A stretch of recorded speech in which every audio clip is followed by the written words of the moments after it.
Hey, what's up, guys? It's Andrew from Garagebandprofessional.com. Today I'm going to be talking to you about compression, more specifically about compressing guitars. This will probably be a short tutorial today, although I say that in every video. Anyway, we're going to talk about the compressor and how it relates to the guitar. I have to admit, I'm not the greatest at using the compressor on the guitar at this stage. However, I've learned a lot about it since I've been experimenting with it. So let's just get into it.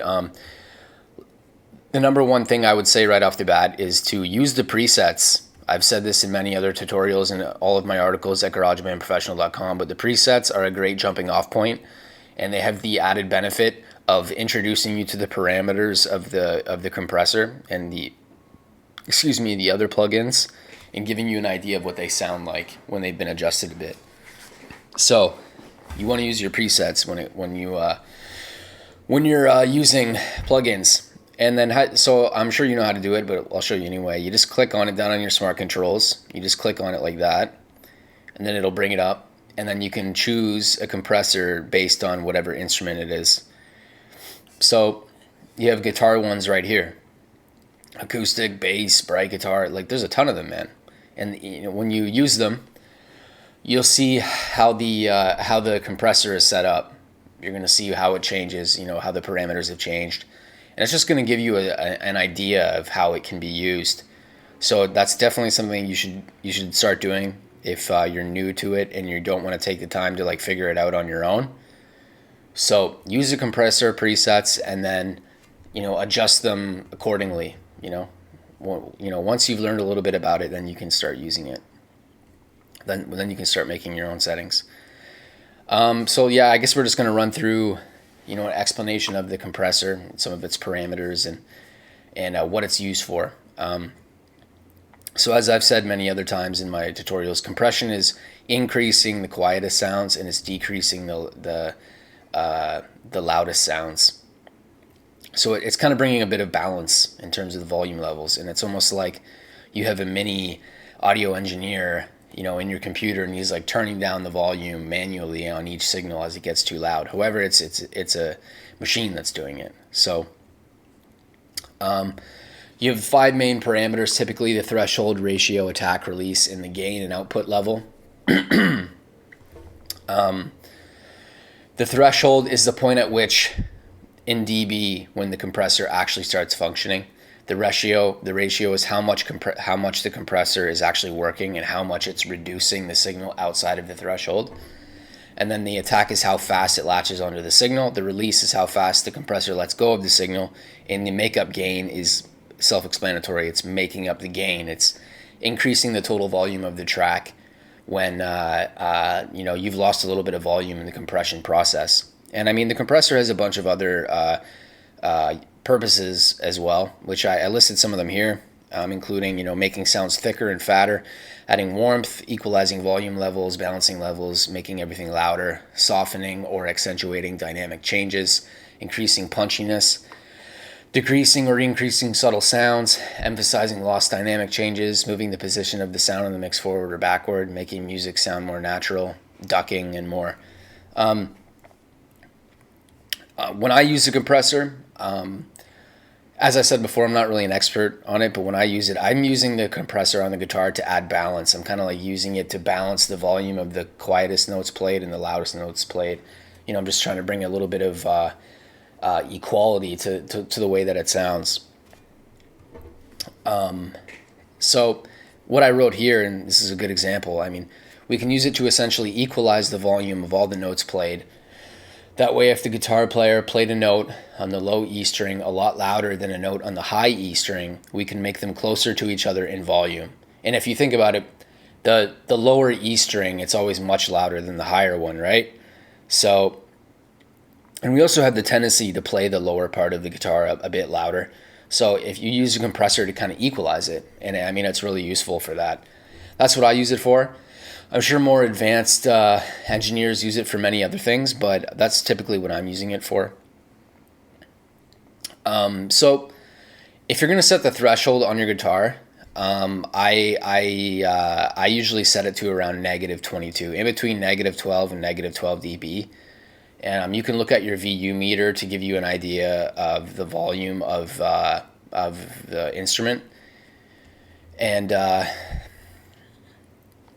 yeah, I drew a helpful diagram here to show you what the threshold is actually doing. So this is threshold set at negative 50 dB.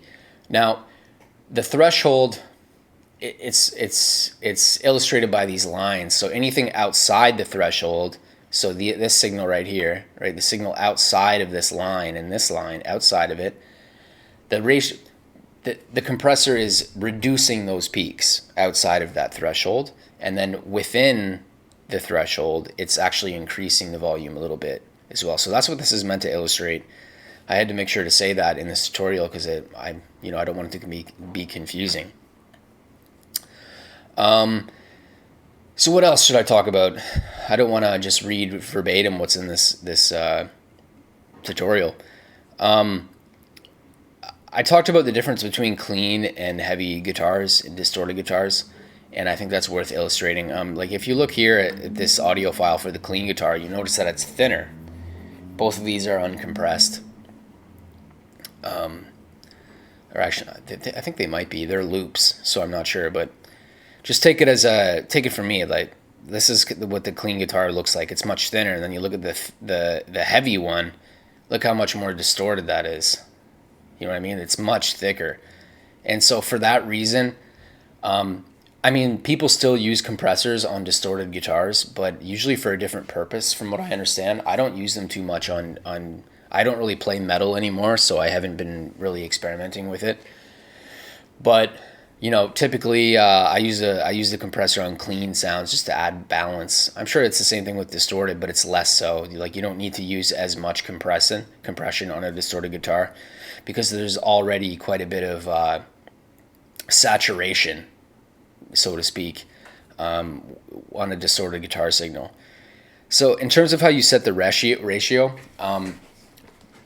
here's an outline right here. You have low compression, which is 2:1. Medium compression, which is 5:1, strong compression, which is 8:1, and then limiting is 10:1. So let's go back up here. Actually, I think I made more diagrams down here. So yes. So the threshold is set at negative 20 dB, right?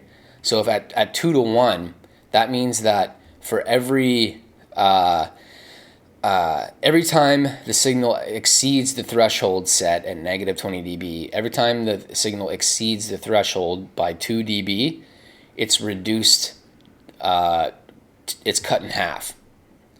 So if 2 outside the threshold, it returns 1 outside the threshold. So it's literally folding the signal.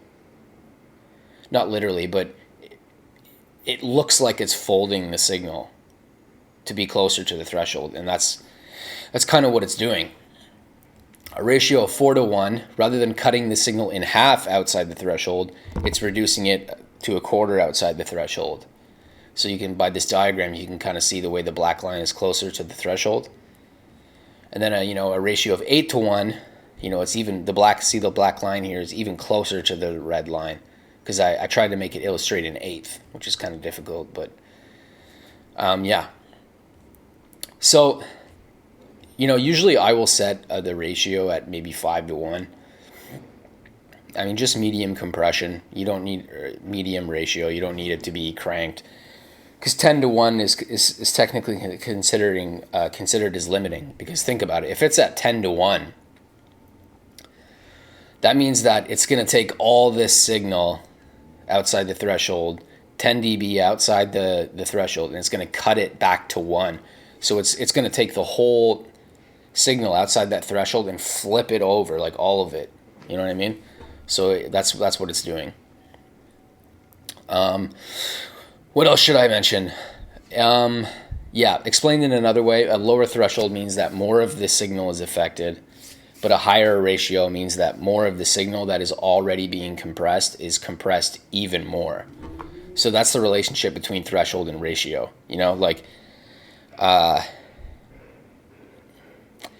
Like when you lower the threshold, you're making it so more of the signal is being compressed, but the ratio, it's not affecting how much of the signal is being compressed. It's affecting how much the signal that's already being compressed is compressed. So even though there might be the same amount of total compression, it's going to sound different because the ratio is the strength of the compression and the threshold is how much of the signal is actually being compressed. I hope that illustrates it for you. The attack, on the other hand, I usually, you can set it to around 20 milliseconds or so. That's if you're trying to adjust how the pick is hitting the strings. If you set it to around that, and let's say 100 milliseconds in comparison to 20 milliseconds, you'll notice that when it's at 20 milliseconds, it will actually reduce the sound of the pick hitting the strings a little bit. So that's definitely something worth mentioning. And then the makeup gain. So whenever you decrease the volume of a signal with a compressor, you have to make up for it in the gain after. You don't have to, but it's a practice to do that. What I normally do, actually I'll show you how I do it in a minute, but like I usually just turn the compressor on and off and I try to match the signal before I turn on the compressor. I'll show you how to do that in a minute.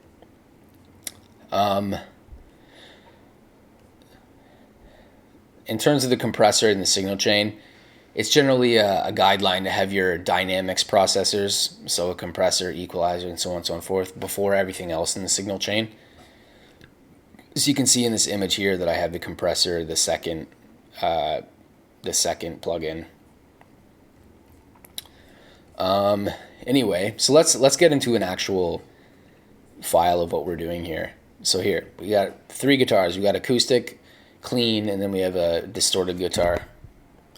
I've been talking for 11 minutes already.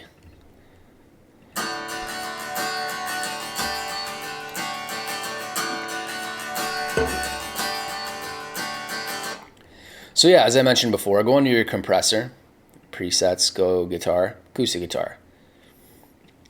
So you got the compressor at about negative 22 dB, a ratio of 3:1, attack of 80 seconds, and a gain of 3 dB.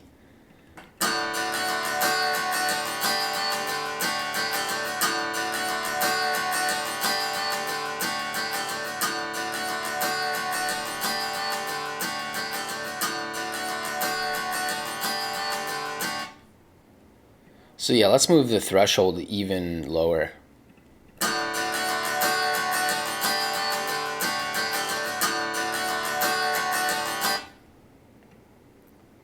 So this is about low compression at 3:1.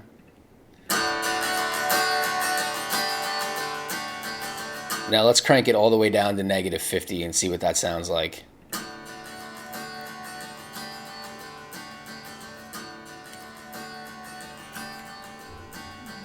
So you notice how it got a lot quieter. So we'll turn the gain up.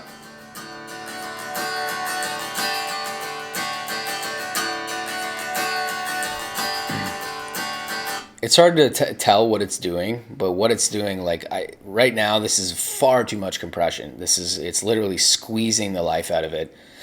Because if you remember my diagram before, negative 50 dB is it's going to be, say the signal is this big, well, the threshold is like that, right? And then everything outside that threshold is being folded down, and everything within the threshold is being increased. So it's literally like squeezing the signal. So obviously we don't want that.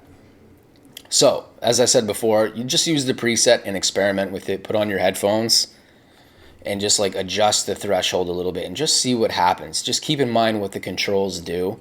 Remember, ratio is the strength, threshold is how much the signal is being affected, and the attack is how fast it is. So let's turn the attack way up, and let's put the ratio up a little bit.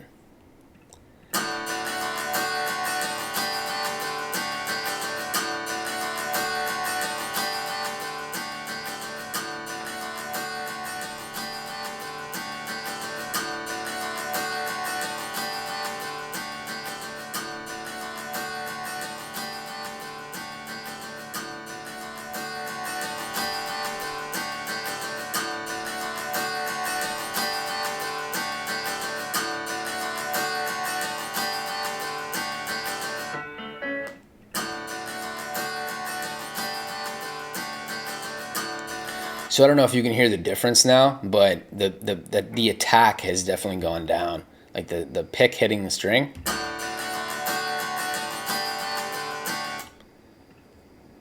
Here it is with it off.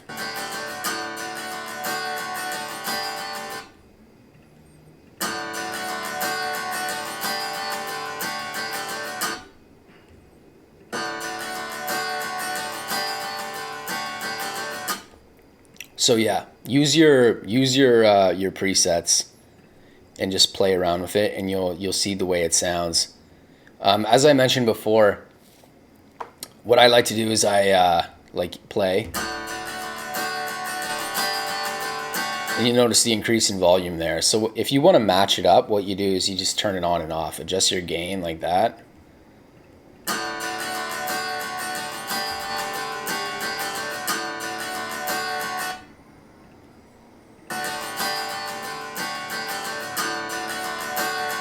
And see there, now it's kind of like matched. The volume is matched.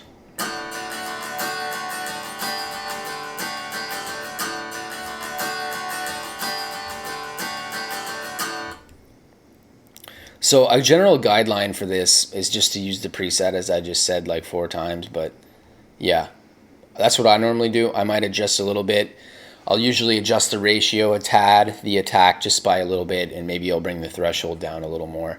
And that's about all that I'll do. You don't need to go too crazy on this stuff. You just want to make it sound a little bit better.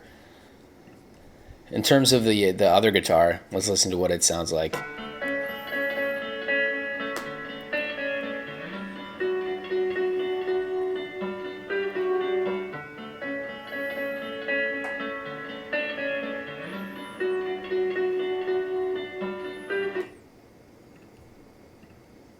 Let's go down. Let's try guitar electric.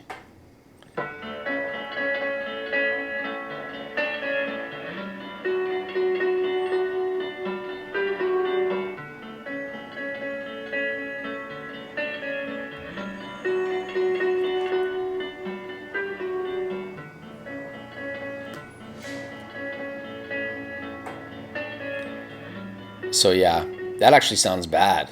It's actually making it sound bad. I think it's because this loop is already compressed.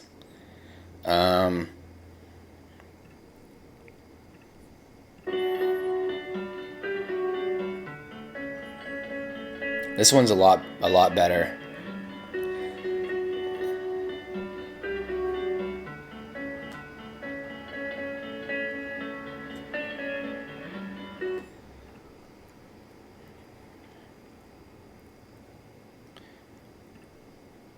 Classic guitar. So yeah, looking at the preset, it's about, the threshold is about negative 23 dB, as I said, where it normally is. 4-to-1 medium compression. The attack is very fast, and the gain is just a little bit. And I mean, that's all you really want to be doing. You know what I mean? That's all you really want to be doing. Like you're just bringing balance to the total volume of the track.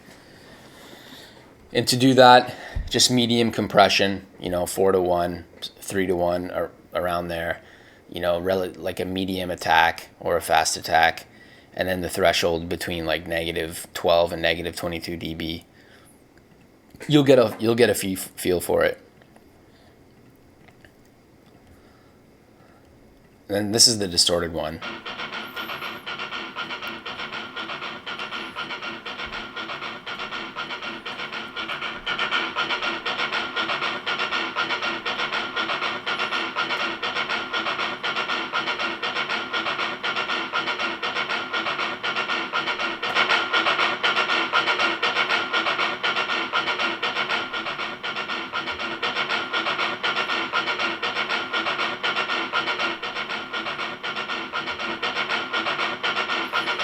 So you kind of notice when I turn the compressor on the heavy distorted guitar, it's bringing out more of the distortion and more of the crunch.